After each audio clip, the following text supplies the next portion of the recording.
Horizon TV, the beacon for the nation.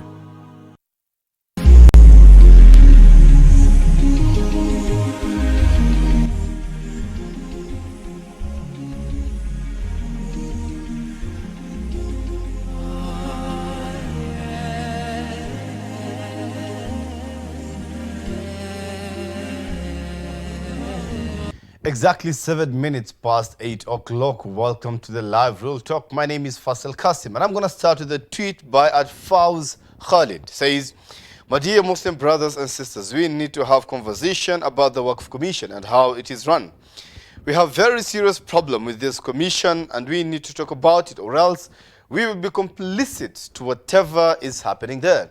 In the next tweet, the same thread he further say, Abu Sakina, that is the same Adfauz Khalid, says, the commission has property worth billions, but we have those wrong people who are benefiting, and those that are supposed to be benefactors are languishing in poverty. And we are here in our comfort zones. We need to speak out, or else we shall be asked about what we did. Of course, the thread goes on and on and on.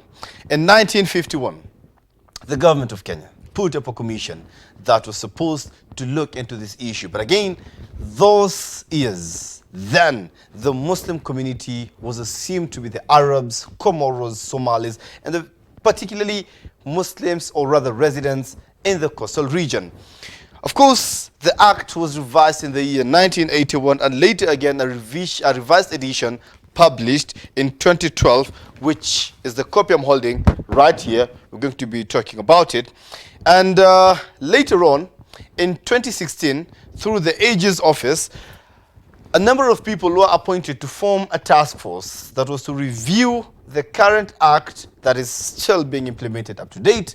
And then that task force would then propose recommendation and forward it to the Age's office, which after that, after the approval by the executive, which the ultimate part is the cabinet and the president and the deputy, it would then be forwarded into the parliament, whereby it would be tabled for debate and then passed as a law. And with me here is the copy of what I'm talking about, the report, of course. And joining me tonight to talk about the Wakf Commission, I'm joined by Professor Hamadi Boga, who is a permanent secretary in the Ministry of Agriculture and was the chairman of that task force. And of course, joining him as well is Sheikh Ibrahim Lethome, who is a Muslim scholar and an advocate of the High Court. Karibuni. Assalamu alaikum. Wa alaikum salam. Ahlan wa sahlan. Vipi Sheikh? Alhamdulillah. Alhamdulillah. Alhamdulillah. Karibu sana. Asante sana. So karibu sana, kiti hapa katikati. Sheikh, assalamu alaikum. Salam. Ahlan wa sahlan. How are you, Sheikh? Alhamdulillah. You good? Alhamdulillah. Mashallah, working with the laptop ever ready. Yeah, for reference. Oh, karibu sana. Thank you. I thought you were a moving constitution. Well, the best lawyer is one who knows where to refer to for the laws. Interesting. Not one who has made a hifz of the law. When I was in school, I was told by my college mates or my fellow students that a good lawyer, actually it was a t-shirt by one of my friends printed, says that a good lawyer knows the law, but the best lawyer understands the judge. The best lawyer understands where to find the law. Where to find the law. Yeah. Karibuni sana. Asante. Gentlemen, welcome.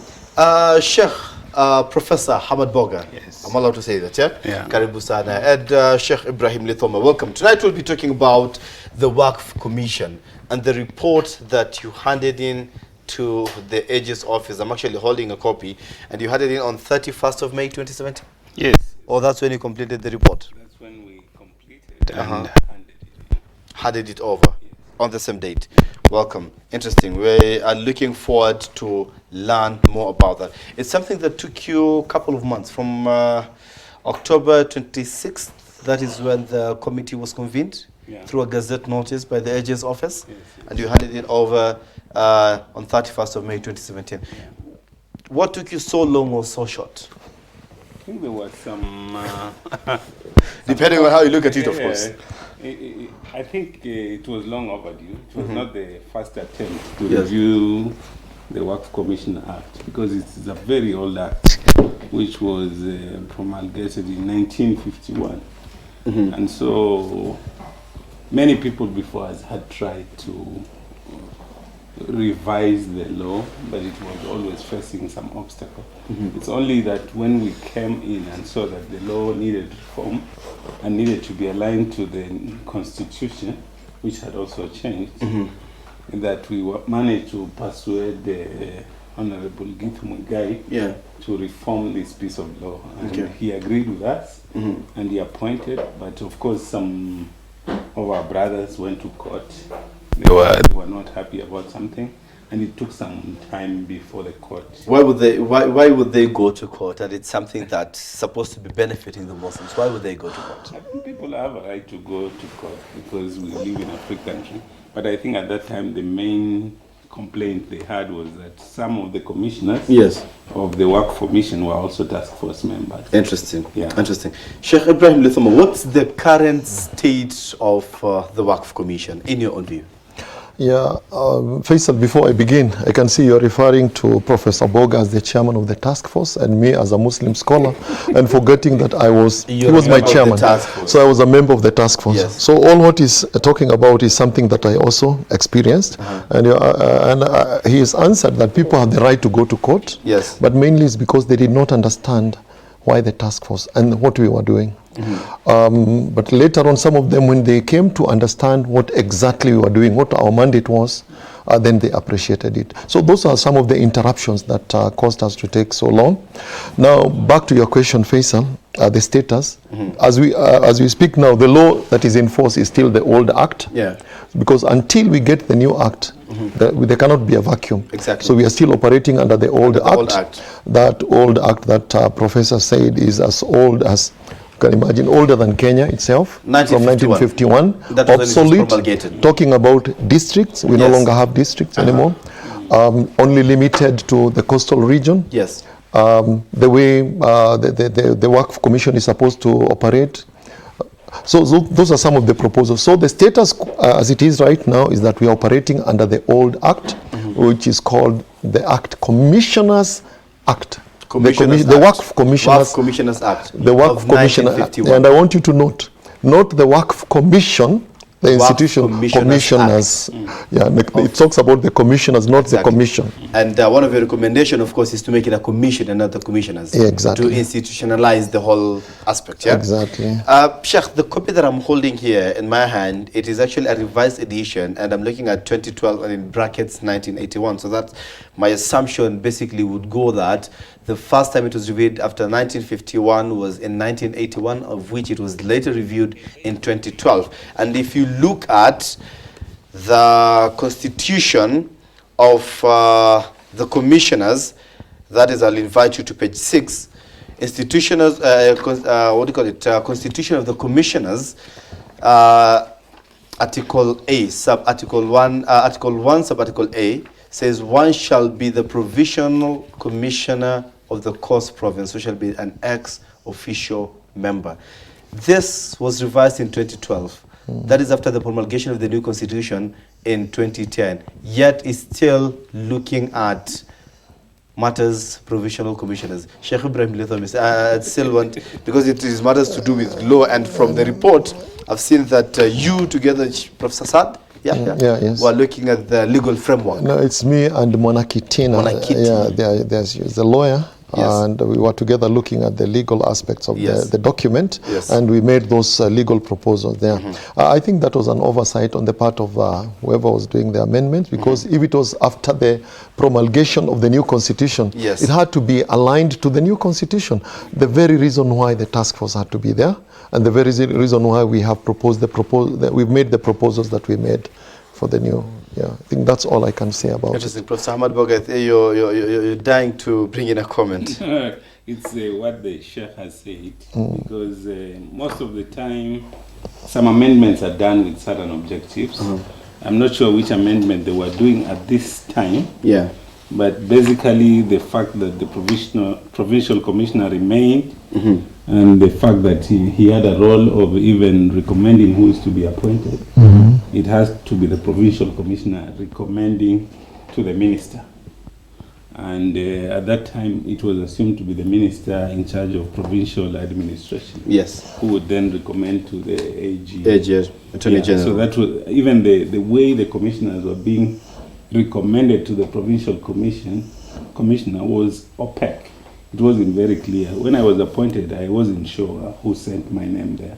Interesting. I just found myself there. There was no application. There was no process.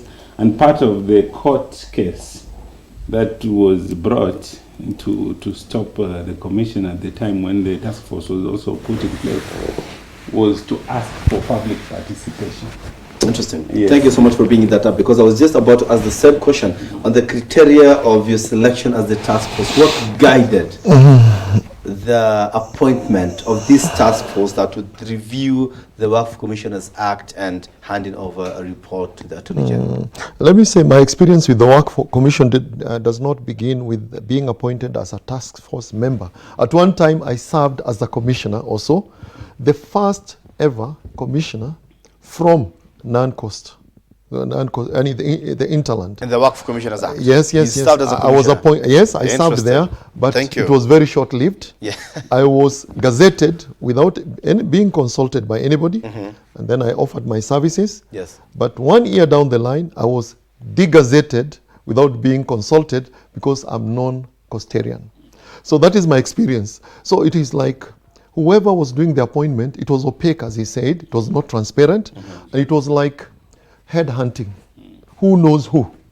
And that's why if you look at our proposals now, we want it to be a very clear process, a criteria that you can tell. This is the criteria. Let's talk about your task force. What guided the selection of your task force? It's the same thing. I would say who knows who. Who knows who? Who knows who. So that's how you're selected. That's how you are selected. There was biasness. Yeah, I can give an insight into that, because when I was appointed as a Wakf commissioner, I didn't want to serve. Professor, I'm just told that we might have to go on a very short break, but again, we're going to be back. Just hold on to your thought. Don't go away, because you're going on a very short break. We'll be back right now. Just don't go away.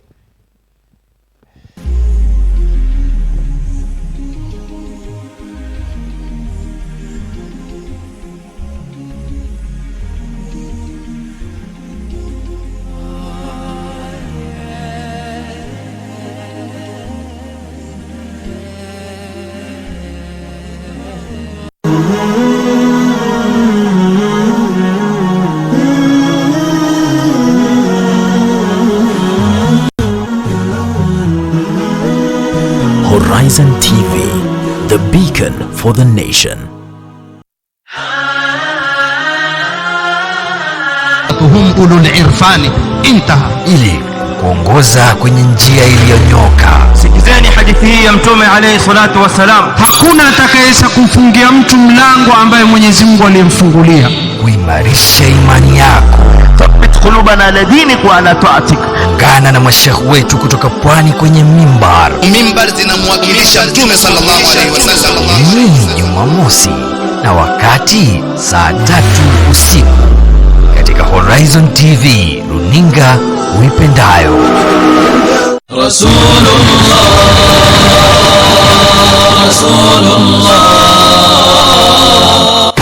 akawa Abdul Muttalib ampenda sana Mtume sallam hata kushinda watoto wake. Na Abdul Muttalib, Mtume Muhammad sallam alikuwa ni mjukuu wake. Abu Talib na babake Mtume sallam dimba ndugu, tumbo moja, mama moja, baba moja. Baada ya miaka miwili Abdul Muttalib kufa, alipofika miaka 10 wakaamua kufunga safari kwenda Sham, kwenda kufanya biashara. Faqala rahib, huyu mtoto akifika akionekana dola ya Rum watamuua. Akaamua kurudi kuweza kuishi katika mji wa Makka kwa mara nyingine.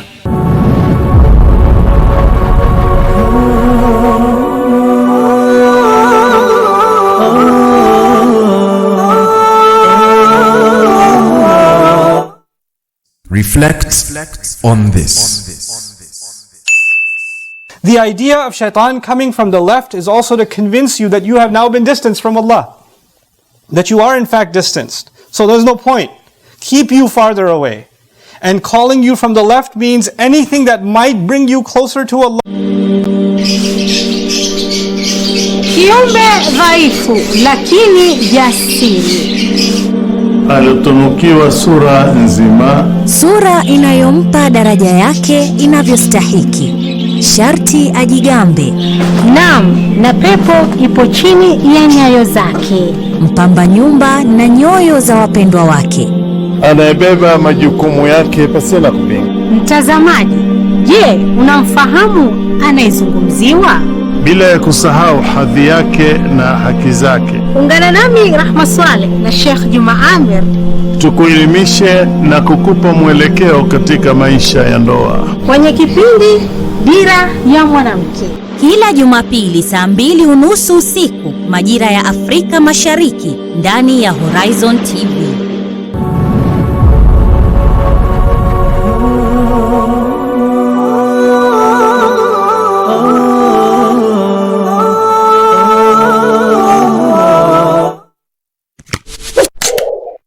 Husband does not perform salat and prayer, and how is he different from a non-Muslim? Firstly, let me say that a person who does not perform his prayer, it is very, very unfortunate, because after Iman, after the fundamental beliefs in Islam, the oneness of the Almighty and the prophethood of our beloved Nabi Sallallahu Alaihi Wasallam, salat and prayer is the most important injunction in our deen, in our religion. أول ما يحاسب به العبد يوم القيامة الصلاة. Nabi Sallallahu Alaihi Wasallam said the first thing that would be a person would be taken account of with regard to his deeds would be with regard to salah. In one hadith, Nabi Sallallahu Alaihi Wasallam said the apparent distinction between a believer and a disbeliever is in the performance of salah. And therefore it will be very, very unfortunate if a person does not perform his salat, because he is forsaking the most important practical injunction of the religion. Having said that, a person who does not perform his salah, as long as he believes that salah is important and compulsory, it does not take him out of the fold of Islam. He remains a Muslim, even if he's a transgressor, which he needs to change his condition, and he needs to repent from to Almighty Allah subhanahu wa ta'ala with regard to not performing his prayer. However, he is still a Muslim, and as such, the marriage does not break. And perhaps what the need is to motivate and encourage him to start performing his salah. So I think in conclusion, it is very unfortunate because he is forsaking the most important injunction of the religion. However, it does not take him out of the fold of Islam, and the marriage remains intact. And perhaps we should all make dua for people who do not perform their prayers.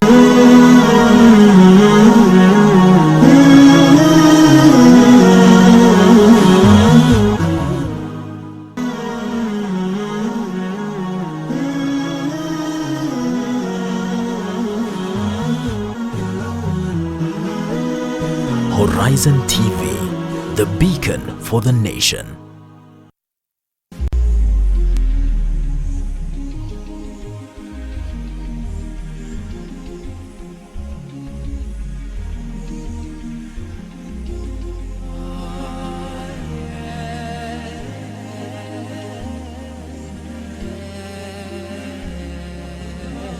Welcome back, and we are sorry for that. The small sound disruption there from Professor Hamad's mic. Welcome back. Sheikh, we were talking about the criteria of selection, and you were telling us how you were picked and dropped. Yeah, it's, who knows who recommends your name. Yes. And that's how I was appointed as a commissioner and also as a task force member. And as a commissioner, that's how I was also dumped out. I just woke up one morning and I was degazetted, and the reason that was given when I inquired is that they realized the commission had representation from Lamu, representation from Mombasa, and no representation from Malindi. So I had to be dropped out because I'm from Kajiado. So that we get someone from Malindi. Yeah, and somebody from Malindi had to come in. Because anyway, the act, the nature of the act. The act itself dictates that. And also gave a free hand to people who actually don't even know how the Wakf Commission, for example, the PC. Tell me when we last had a Muslim PC in the Coast Province. Maybe when Yusuf Haji was there many years ago. So you can imagine it could be a non-Muslim sitting there who doesn't know how we operate, who is who in the Muslim. And again, the Chief Qadi also somehow had a lot of say in this thing, the Chief Qadi. Then, when you look at the act, actually the act did not give him those powers, but they were just assumed. So in short, there was no proper criteria of appointing commissioners. That's something you've already put in place. Of course, definitely we could not miss that. But Sheikh, Professor Hamad, I'm just out of curiosity, did you ever question your appointment as a task force member? No. Did you ever question that? What I questioned was how I got appointed as a Wakf commissioner. Because once I went... You were also appointed at some point as a Wakf commissioner? Yes, I was a Wakf commissioner. So when I went in, I saw my name in the Kenya Gazette. People told me that your name is in the Kenya Gazette. I hadn't heard about the Wakf Commission before. So I looked around and they contacted me, the secretary, and I went and I saw a commission with one person who is the secretary and two young men who were like clerks, and that's it. And so there was no real structure that looked like a commission the way you would know a commission. In some very old offices down there in Old Town. Yes. I thought maybe I didn't want to serve in this commission, but after sitting and looking at the act and looking at the challenges they were going through, I said maybe to help is not to run away, but to try and bring about change so that we can have the institution that we should have. So we wrote a report and discussed with the commissioners who were there and said, let's go to the AG and tell him that we are working with a very old law, which is unconstitutional. And we wrote a very good report and told him all the problems of the commission.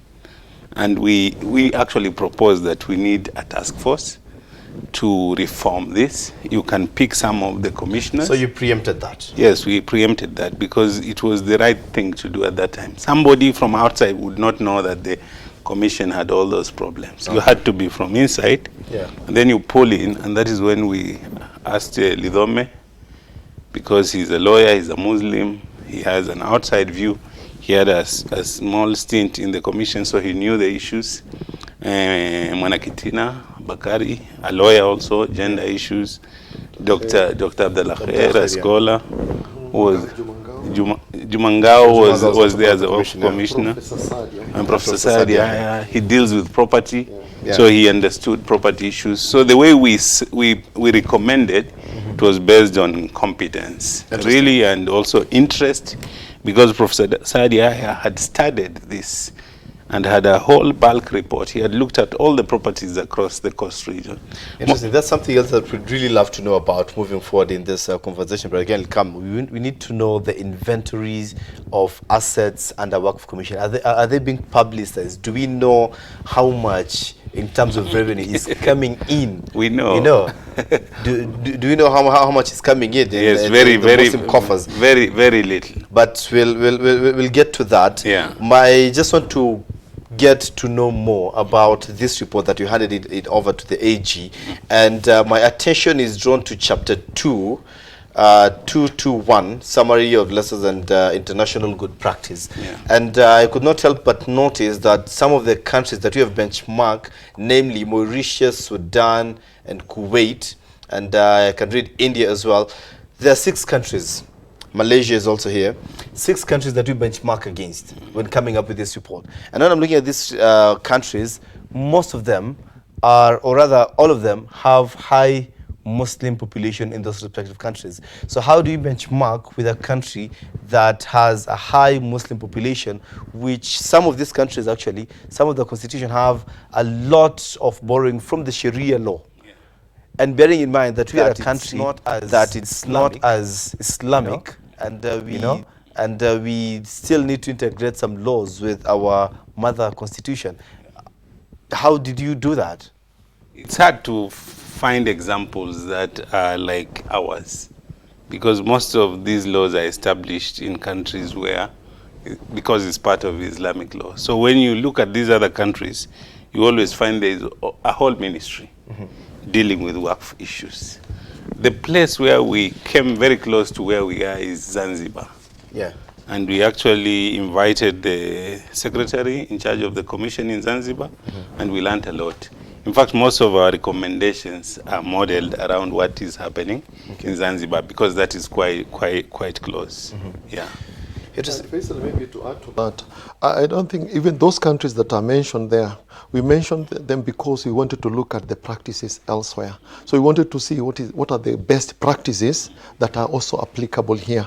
So the choice of those countries, not because maybe they are similar to us, the demography is the same like ours, but we wanted to pick from wherever we could. But you can see we have avoided countries that are almost 100% Muslims. But again, you've quoted countries like Malaysia and Indonesia, which are high percentage of Muslims. Yes. Just not to benchmark with them, not because they are similar to Kenya, is because we wanted to pick certain things that could add value to what we are doing. Do you have a country which has almost similar demographics to Kenya's demographics that we can borrow their Wakf Commission Act? Yeah, I think Malaysia is not very far from us, because again, Malaysia is 60% Muslims, 60% Muslims, so not very bad. But I know Malaysia, of course, their laws are not Sharia. They are not Sharia laws. Cultures. They are not Sharia. Okay, the culture is different, but they don't practice Sharia law fully.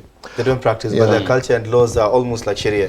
So the demographics is not as... But the practice of the Wakf, yes, the way it's practiced and the way it's interpreted, even here, cannot go outside the Sharia law. Cannot go outside the Sharia law. No. The only place where you will have to figure out is how do you appoint them in the commissioners in a system like ours. So that was going to be my next question. That they have a legal force of government, legal force of law.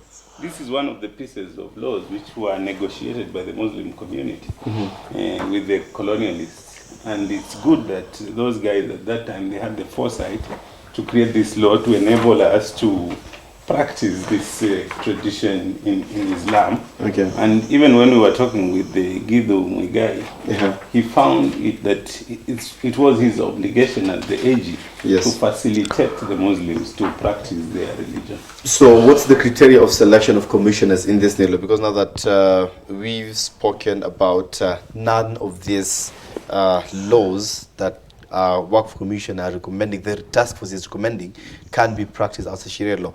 Are we looking at any window? Because some of the dissenting voices that are coming in is that this report is advocating for someone who might not be of Muslim faith to come in and be a commissioner. No, nothing like that. That is misinformation. And that is borrowed from the team that from the team of the task force. There were 2 non-Muslim members who were secretaries from the office of the Attorney General. No, that's misleading. There is nothing like that. The commissioners will be Muslims. The fact that the joint secretaries had to be from the AG's office, because the person who has to take this law to Parliament is the AG. Is it a prerequisite that a commissioner should be a Muslim? Let me tell you what we have recommended here. And I think I want the viewers out there, and particularly our Muslim leaders, because I know we have some Muslim leaders leading very senior, very big organizations in this country that are very concerned, including Jamia Mosque, African Muslim Agency, and others. For the avoidance of doubt, this is what we have recommended. We have recommended that for a person to be appointed as a commissioner under the new act, number 1, the person must be a Muslim. It's clear. Number 2, a holder of a degree from a recognized university. Number C, satisfies chapter 6 of the Constitution of Kenya, leadership and integrity. That is how thorough we were. And there was no way we could overlook the fact that this is an Islamic institution. Wakf Commission is an Islamic institution. How could we, in our right senses, leave it open to that? So this is an opportunity that we have for all the viewers of Horizon and those who have that concern. For the avoidance of doubt, a person must be a Muslim. Actually, it is the old commission, the act, that was not clear about that. I think it was. We have tied that up now. The criteria of selection was quite clear. Although it was biased, it was clear but biased. Not only that. We want even to professionalize it. Listen to this. We said here we want the following professions to be represented in the Wakf Commission. 1. We need an architect there, or an engineer, and then we need an accountant, because we know we are handling money. We want somebody who can professionally keep our books and also account for the monies. A lawyer, because Then we need a Sharia scholar, because this is a Sharia matter. Then we need a representative of a Muslim organization to be agreed by the Muslims. So the Muslim community must be represented. But you mentioned SUPKEM. Well, we just mentioned SUPKEM because for the time being, which is the umbrella body, the umbrella body. It is assumed to be the umbrella body of the Muslim all over the world. Well, it is not assumed. It is the umbrella body. But some Muslims do not relate to it. Well, that's something else. Yes. But as far as SUPKEM is concerned, it is the umbrella body. Umbrella body. Then, so a representative of the Wakf owners. We just love to understand this point. Yes, we will go. You mentioned SUPKEM in this report that we need to get a representative from SUPKEM. I want us to be very fair, because I don't want to raise issues out there. Yes, there is an asterisk next to SUPKEM. Yes, to be agreed by the Muslims themselves. But we didn't want to leave it blank. For the purpose of the report, we suggested like SUPKEM to be there. If you look at it, just look at it. If you have the report, look at page 36. Look at page 36. Go to page 36. I have it here. And that's why I'm insisting I'm carrying my laptop here for the avoidance of doubts. Okay?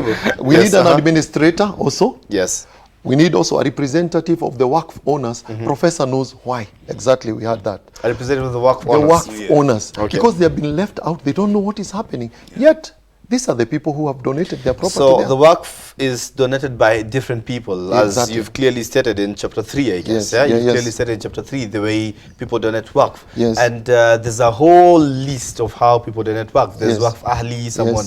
Al-Khairi. Al-Khairi, someone donates Wakf himself, someone donates Wakf on behalf of others. Yes. And this can come from many angles, and you can have 100 donors in terms of Wakf. No problem. So how do you select a representative? It's like we want them to be organized. This suggests that you people who have donated, like Matatu owners, how many Matatu owners do we have in this country? Do they have a representative? Yes. Yes, they do. Actually, it's like we're telling them, under the new act, you people who donate your awqaf to this commission need to be organized. Okay. Because at the end of the day, we want a representative to sit here with us. In the commission. So actually, we are organizing the ummah. Okay. We are true. We are making proposals that will make this ummah more organized. Yes. Yes. Then town planning, a person with administrative abilities. Yes. So an administrator, because we realized the problems that he met there. I was shocked when I first went there. It's the state of the Wakf Commission. Yes. Then a representative from the Office of the Attorney General. Okay. We suggested that, okay? Let the Attorney General's office be represented there. But you can see here that it must be a Muslim. What now, if Attorney General bring, that was good, the same question. Provided that people listen, including Faisal, listen, provided that they satisfy the following conditions. Yes. Condition number 1 that continues on page 8 must be a Muslim. I rest must hold a degree from a recognized university and satisfies chapter 6 of the Constitution. I rest my case. Is degree or... I'm told we need to go for a break. Suleiman of Tumbo. We are going for a very short break. You just stop me from asking this question to my elder here on the set. But anyway, don't you go away, because we're coming back with this question after the break. Please, we send a Bali. Very simple. Quiet.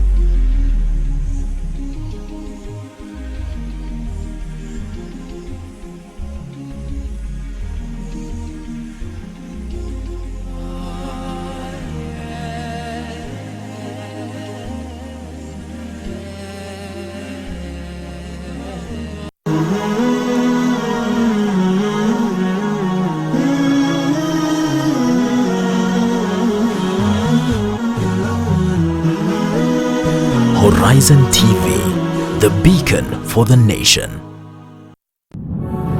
On the next episode, lau kama Mwenyezi Mungu Subhanahu wa Ta'ala asingetaja ndani ya Qur'ani kwamba mwanamume anaweza kumpanda mwanamume mwenzie, mimi nisingeamini kwa hiki kitendo inaweza kufanyika. Lakini kwenye Qur'ani imetajwa mambo ya aibu sana, yani mtu subhanallah siku ya kiyama kuna watu wanakuwa na hisabu mbaya sana mbele ya Mungu. لا أصدق أن الرجل يركب الرجل. سبحان الله. Watu wanakuwa na hisabu mbaya. Mungu siku ya kiyama atakapomuita mtu, mimi nilimuumba mwanamume kwa sababu ya mwanamke na nikamuumba mwanamke kwa sababu ya mwanamume. Hunna libasun lakum wa antum libasun lahun. Ilikuwaje ukaenda ukampanda mwanamume mwenzie? Mtu atajibu kitu gani? Kiumbe dhaifu lakini jasiri. alitunukiwa sura nzima, sura inayompa daraja yake inavyostahiki. Sharti ajigambe. Naam, na pepo ipo chini ya nyayo zake. Mpamba nyumba na nyoyo za wapendwa wake. anayebeba majukumu yake pasina kupinga. Mtazamaji, je, unamfahamu anayezungumziwa? Bila ya kusahau hadhi yake na haki zake. Ungana nami Rahma Swaleh na Sheikh Juma Amir tukuelimishe na kukupa mwelekeo katika maisha ya ndoa kwenye kipindi Dira ya Mwanamke. Usikose kutegea Dira ya Mwanamke Jumapili hii tarehe 6 mwezi wa Oktoba mwaka 2019 saa 2:30 usiku.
Horizon TV, the beacon for the nation.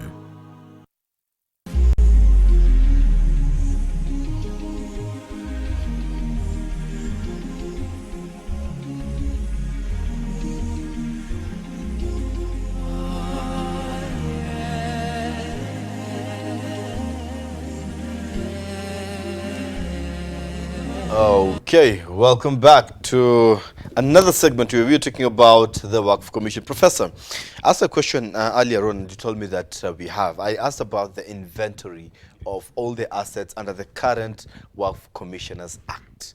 Do we have an inventory? Yes. Do we have a document to show us? Yes. And results, and revenues attached to it? How much is coming in terms of Wakf? The inventory that we have shows that we have 264 leases. 264 leases, In Malindi, Lamu, and Mombasa. Okay.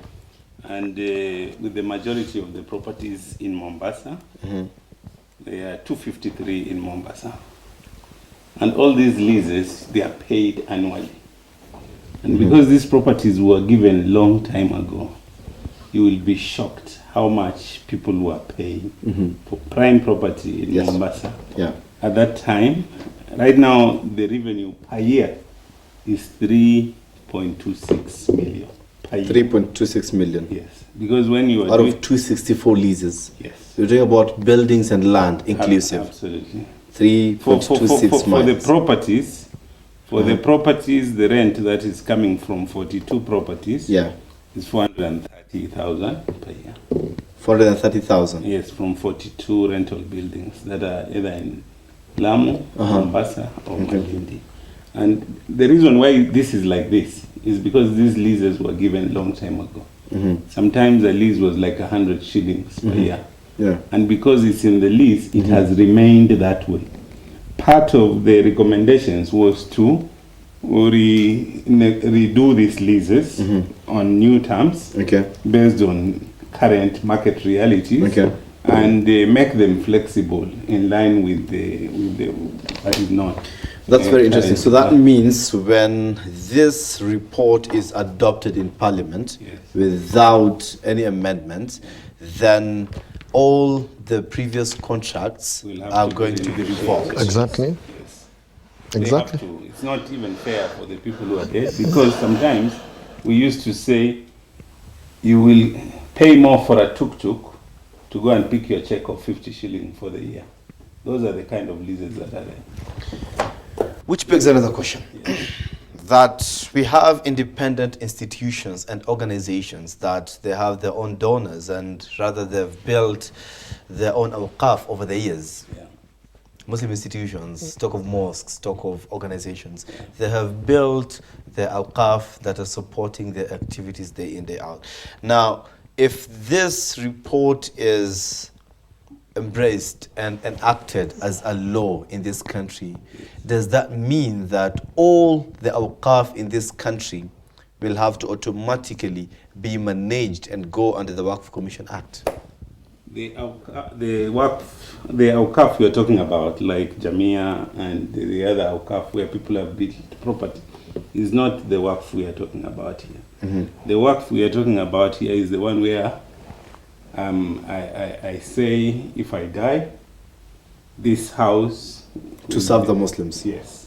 That is the kind of Wakf we are talking about. Yeah. Not properties where people have set up a foundation to run Muslim affairs. So this is not related, and we didn't even discuss that in this report. And it was not discussed. And so it wasn't discussed. It wasn't an issue. Yeah. The issue we were trying to fix is that there are many Muslims who died and left their properties to serve a good cause, either to support a mosque, or to support charity, or to support a hospital, or to support their families. And the institution which was created to do that was weak and was not able to discharge that function.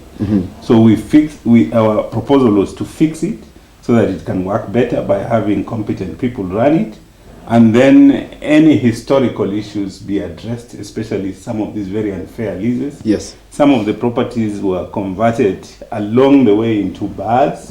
Now somebody left a building to serve Islamic good. It is converted into a bar. I love the way you've brought in that topic, and I cannot help but remember that both of you at some point served as commissioners in the current Wakf Commissioners Act of 1951. And you've clearly stated it. Some of notable bars and nightclubs are rather settling on Wakf land, a land that was meant to benefit the Muslim Ummah. Yet a bar and a nightclub is sitting pretty on it. Number of them in Mombasa that you cannot mention. Absolutely. And they are in court right now, because during our time, at least we took the step of taking them to court to return the property back so that it can be used for the purpose it was intended for. Okay. For a long time, I don't know why people never decided to go that way, but at least during the tenure of our time, after all this work, we decided at least let's take this act. And at first we tried to negotiate, let's give it back. The owner gave this for public good. Somehow it came into its possession. The challenge with what happened is that at the beginning, when it was being given, it was a hotel, a normal hotel run by an Asian family. Yes. And then they transferred the lease to somebody else. And all of a sudden there was a bar there, a very popular bar. And somehow that did not come to the commission in a way in which they could retake the facility. But I think the steps that we have taken will probably give it back to us. But also passing this law will revoke all those things. And then all those leases. Yeah, automatically by the operation of the law. We're going to start from scratch with all those contracts and all those properties. Exactly. Okay, interesting. Now, and Faisal, let me add my voice because I know the concern out there. And I don't know whether maybe this is part of why we are not moving forward, is because people are misinformed. For example, if let's say an institution like a mosque, which has Awqaf endowment for running, for supporting, funding its own activities, can you say that automatically with the passage of law, then they will be required to hand over to the Wakf Commission? Because this is what many people think. The answer is no. It has to be volunteered. It is people who volunteer to give their property to the Wakf Commission. If you don't want to give your property to the Wakf Commission, you can't say by the operation of the law, then the Wakf Commission now will come, maybe go to court and force you to hand over. Because this is the worry. The Wakf property is a property that has been donated to the Wakf Commission voluntarily by somebody, either as Wakf Ahli to benefit the family, or Wakf Khairi to benefit the public. And you can specify in what area, for the graveyard, maybe mosques, madrasas, and the rest. So this idea of saying that now, the moment this passes, maybe we need to do a lot of public sensitization. That will come to that, because as it is right now, there is very little information about the whole Wakf Commissioners Act outside there in the public. It actually started gaining momentum recently in 2016 after you were appointed. Yeah. And started this process. That's when it started. Which begs another question. When you're coming up with this report, yes, what criteria did you use in getting views from people? The way we had a timetable, and we divided the country into places where we go. So we went to Mombasa and invited all the prominent Muslim leaders there in the Muslim community. We went to Malindi, we did the same. And we invited both people as well as organizations. We came to Nairobi. So how did you select the people who were coming in and presenting the report? You just write to the organization, leading organizations. And mosques. So it's upon the organization to mobilize, or the mosque to mobilize. Mobilize your people, collect views from your people. Because let's face it, Faisal, there are some things that you cannot do them practically. We want to invite every Muslim. No, it's a representative. Even the Constitution of Kenya, we say it's people driven. Did we listen to everybody in Kenya? No. But representatives of people. And we invited people, and it was public. And we want to commend Jamia, because Jamia gave us also a platform here to do that. So we invited people and we received views from the people. I remember Professor sending me to Western Kenya. We sat in Kakamega, called people from Kisumu and Western Kenya, the whole of that region. They came to Kakamega for a whole day. We were sitting there. Some of us went to Garissa, sat there for Northern Eastern. Lamu, Malindi and Mombasa, we went there in all those places to listen to the people, invited. Even Central Province here. Because if you look at the old Act, it assumed that Muslims are only in the coastal province. Region, And even the operation of the Act was only within the coastline. And also giving the minister the leeway to decide which other areas. But we decided no. Demographics have changed. Muslims are all over. Our calf property are all over.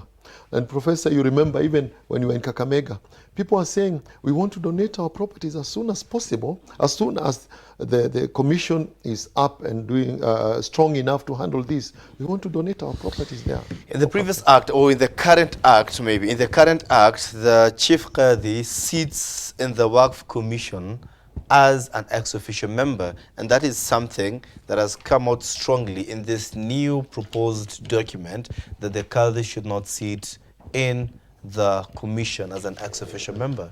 Yeah. Any justification for that? Yeah. You know, the Chief Qadi is a judicial officer. Actually, if you look at our proposal, we are even cushioning the Chief Qadi's position. Tomorrow, if Muslims have a dispute pertaining to this property on matters that are purely Islamic, who do we go to? If you go to the Chief Qadi, who is also sitting in the commission, there is a conflict also. But again, if you go to the Qadi's office is expanded, isn't it? No, just a minute. The Qadi, the Chief Qadi. The Chief Qadi. If you now bring him in as a member of the commission, yeah. If you have any dispute that is purely Islamic, who do you go to? That's why we say, let the Qadi then remain as a judicial officer. Let him be there in case we have any disputes on Islamic matters that are within what is allowed in the Constitution, then he can deal with that. Why pull the Chief Qadi in all these commissions? He's a judicial officer. Is he it's in any other equivalent commission? to pulling in... no, pardon? Is he in any other commission? No, he's not. We want him to remain there. So the Chief Qadi supported this view.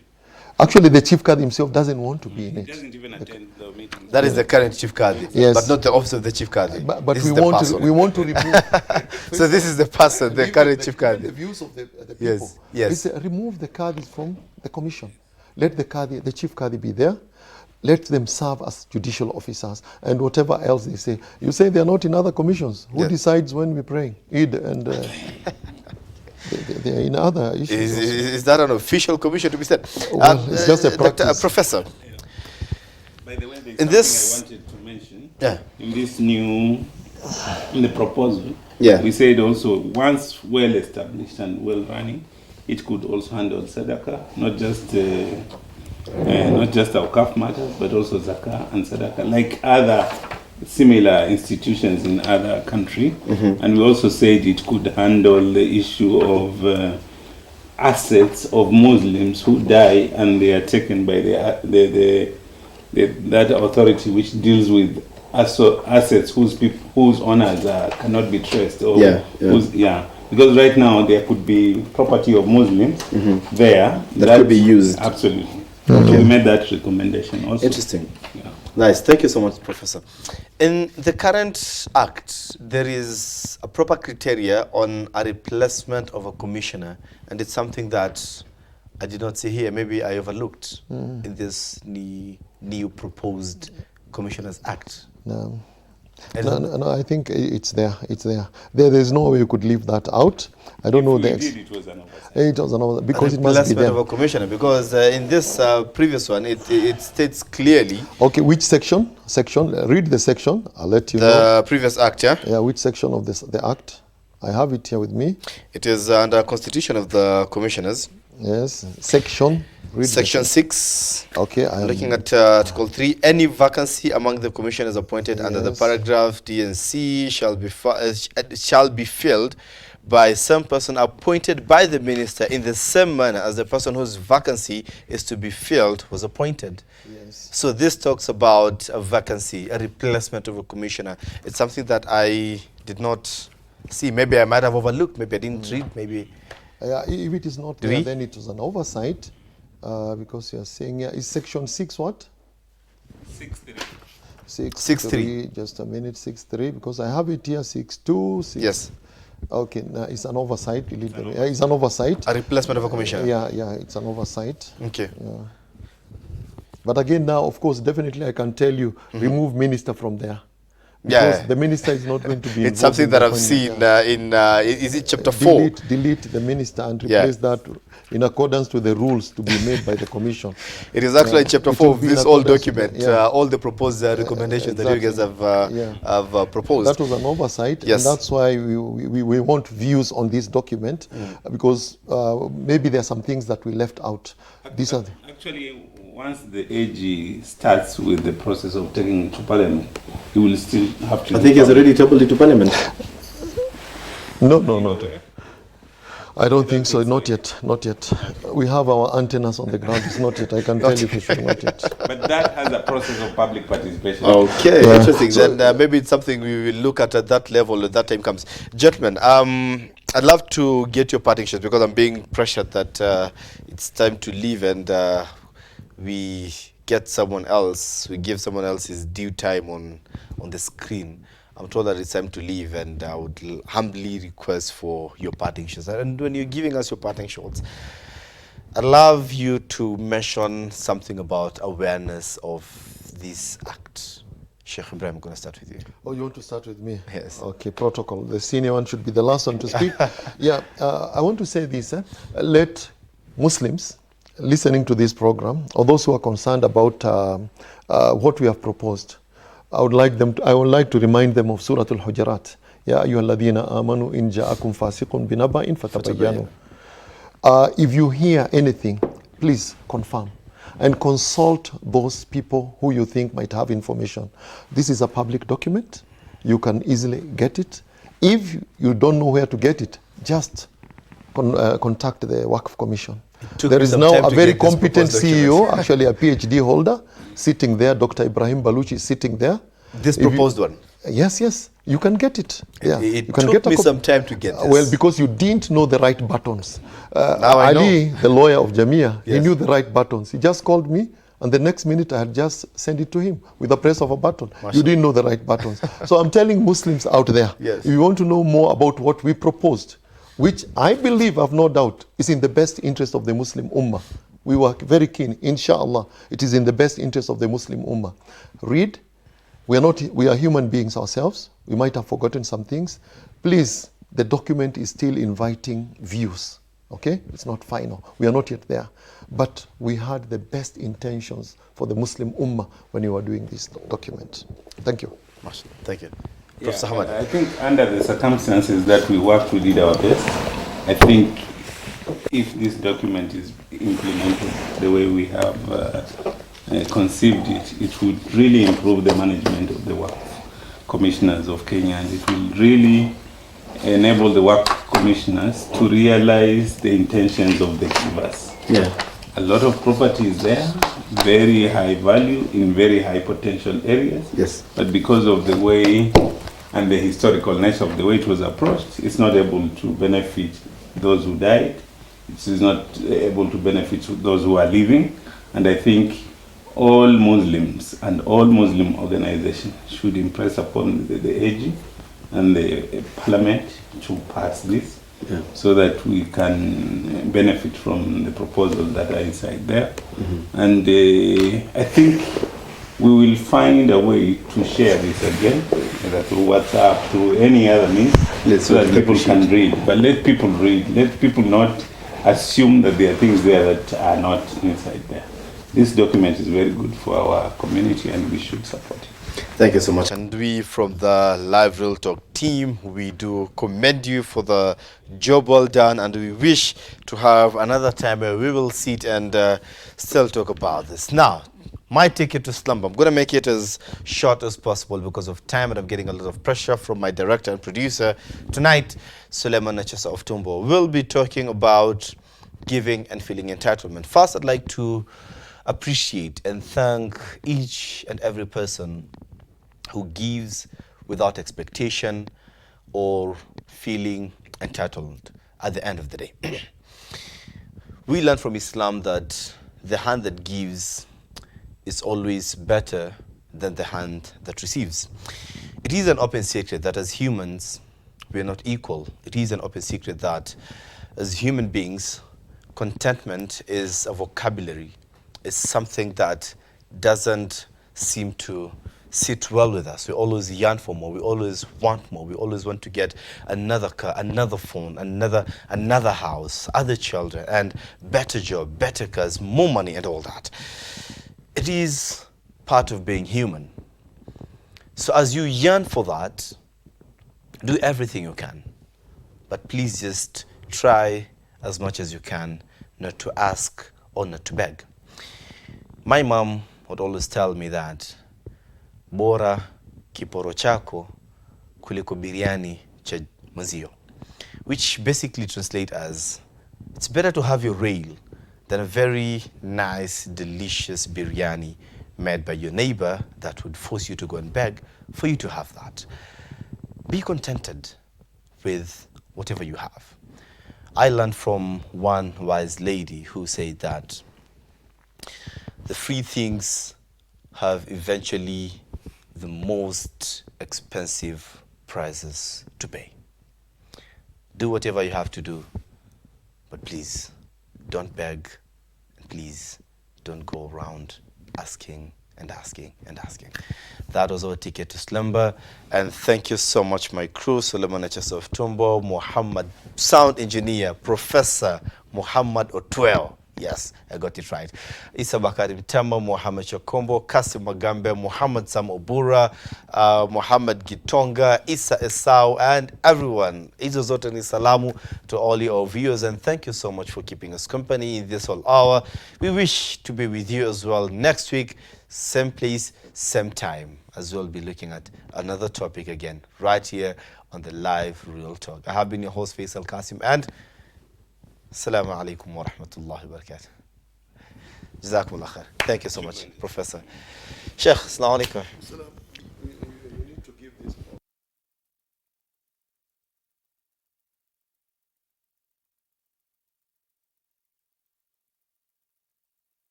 HoizonTV, the beacon for the nation.